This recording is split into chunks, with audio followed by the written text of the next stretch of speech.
just unboxed it, took it out, and we're gonna do a quick little test to see where the water pulls up. Maybe it doesn't. So let's go find out. So there's no current water in there right now, right? So like I said, this is where it was. And I think it was coming down in here through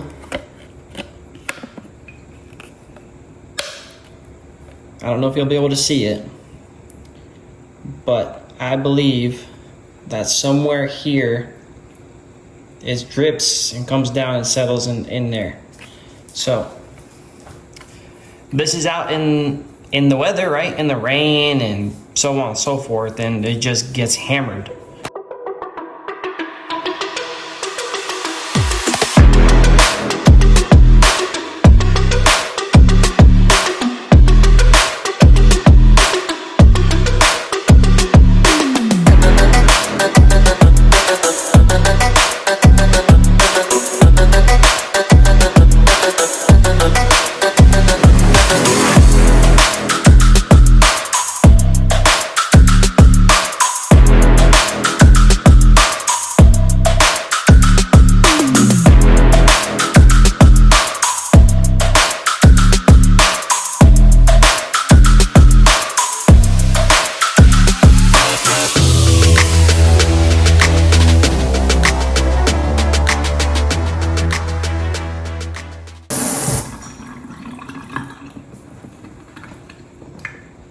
Okay, now what we're gonna do is we're gonna open this and see if there's any water in there.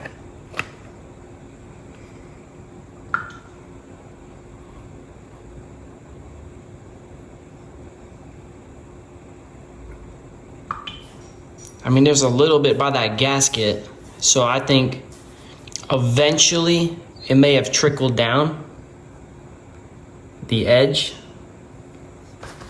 but you know, maybe trickle down. There's a little bit of water right there, so I don't know, maybe it takes a while for it to get in there. But see, there's more water built up right there, so I think, like I said, the last week this thing was in rain. It rained, so look, you can see there's water pulling up down there. So but that sits in there closed. So this is not a thorough, solid, oh okay, I know for sure where the water's going. I'm just making an assumption. See, look, there's like a trough.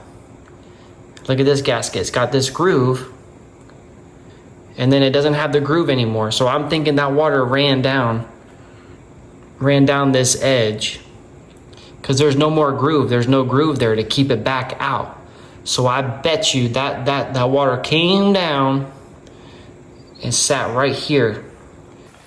That wasn't that's not a thorough test of, oh, my assumption. It's just an assumption of where I think the water came from, because when I opened it, like I said, the water was pulled up here, and when I got home I saw that rusty spot where the battery compartment sits. So, and then when I started looking in here, there's a groove on this gasket right here, and it stops here and it stops there. Well, what I think happens is that gives the water a channel to come back down the side. And if that's the case, it'll pull up here at the bottom because it's flat, okay?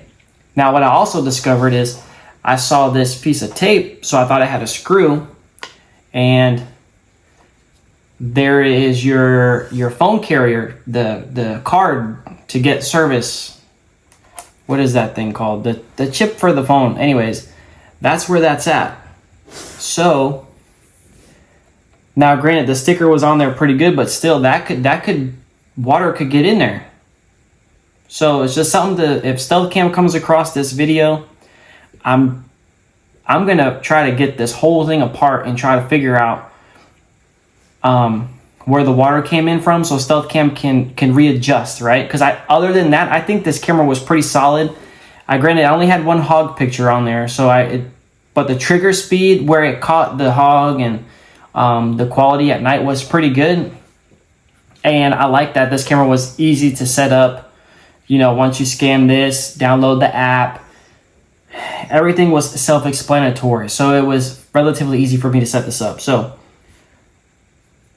that's half the battle, right? Now the other half, you just need it to work and last. And it needs to be a functioning camera. Because like I said, I've only had the camera for about 2 months, and then I had it sitting in the elements for about a month. So, I mean, it gets a solid closure, right? You can't mistake that. That's pretty solid of a clamp. But you won't be able to see it. But in here, if you guys have a camera, the Stealthcam Deceptor No Glow, I didn't really pay attention to the Sonics Pro, but there's a little bit of a groove in there, like a opening. And I think that also the water could steady get on that gasket and drip down and then pull down to the bottom. So that's just something to be aware of. Now, when this other camera comes, I'm gonna make another video. We're gonna go out. We're gonna go set it, and hopefully there's gonna be some more rainy days, and we can see if that happens again. And if it happens again, then my assumption is probably that gasket. Hopefully it's not an issue, because apparently they had a Deceptor and the gasket, there was water getting in there. So they upgraded this gasket and things should have been better. So, and actually, I think there's dew on the PR lens. So where is the water coming from? Look. I don't know how good you can see it, but here's that. There is condensation on the PIR lens and in the camera lens. Dang, can't really see that, I'm sorry. Maybe, I mean, you can see at the corner the condensation. I'm not talking about on the lens, but there's condensation in there and in the PIR sensor.